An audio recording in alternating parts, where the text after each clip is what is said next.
To my new blog. তোমরা সবাই কেমন আছো? আশা করছি তোমরা সবাই ভালো আছো। সবাইকে রথের সকলকে শুভেচ্ছা জানাই, শুভ রথযাত্রা।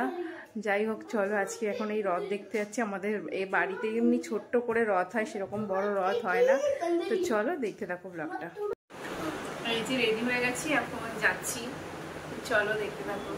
চলে এসছি।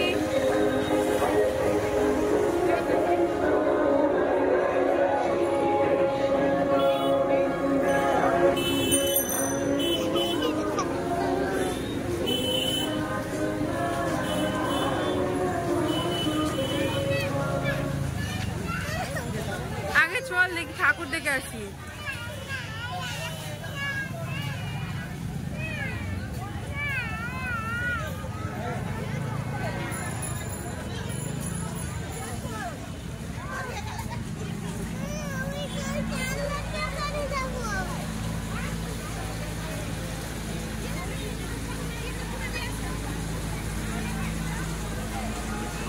বাবার হাত ধর,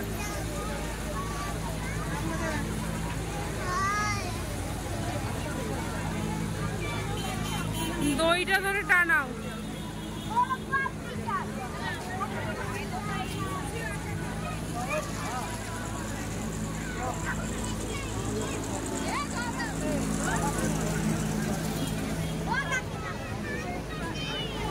এই যে রথের সামনে চলে এসেছি। এই যে জগন্নাথ বাবা বেশ সুন্দর করে বেশ সাজিয়েছে রথটা, বেশ ভালো লাগছে। আবার লাইটিং দিয়েছে চারিপাশ দিয়ে, বেশ ভালোই লাগছে। তো চলো দেখো ব্লগটা কীভাবে, মানে মেলাটা একদম ছোট্ট মেলা, একদম রাস্তার পাশেই হয়, সেরকম বড় মেলা না, কিন্তু রথ বলে কথা, বছরে একবার হয়। তো তার জন্য ছেলেকে নিয়ে আর কি আসা, ছেলের বায়না যে যাবে, রথে যাবে, তাই জন্য।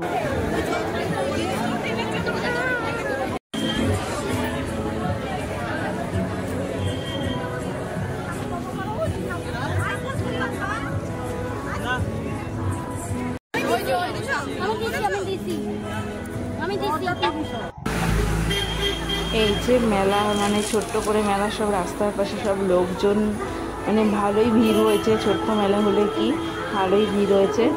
তাই এখন এই ঘুরে ঘুরে দেখছি। ছেলের তো বায়না এটা কিনবে ওটা কিনবে, যাই হোক একটা কিছু তো কিনে দিতে হবে, না হলে বায়না কান্না শুরু করে দেবে, এই আর কি। আর আমরা এখন একটু জিলাপি নেব, তো গরম গরম জিলাপি ভাজছে, তার জন্য একটু জিলাপি নেব। তাই জিলাপি 500 মতন জিলাপি নেওয়া হয়েছিল, আর বাদাম নেওয়া হয়েছিল, পুরো গরম গরম, বেশ দেখে লোভ যাচ্ছিল।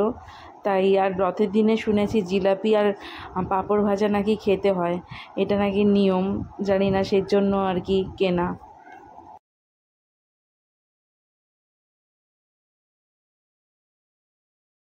খুব ছোট, তার জন্য অল্প সময়ে ঘোরা হয়ে গেল। আর বাড়ির জন্য তো জিলাপি আর বাদাম নেওয়া হয়েছে। এখন ছেলে আইসক্রিম খাচ্ছে, আর এখন চলো দেখতে থাকো। মেলা ঘোরা হয়ে গেছে, ছোট মেলা। এখন যাচ্ছি বাড়ি, এখন একটু ফুচকা খাবো। আর আমার দাঁতে খুব যন্ত্রণা, কেননা আমার আক্কেল দাঁত উঠছে, যেটাকে বলে আক্কেল দাঁত উঠছে। তাই এখন যাচ্ছি ঘরে, ফুচকা খেয়ে ঘরে যাবো।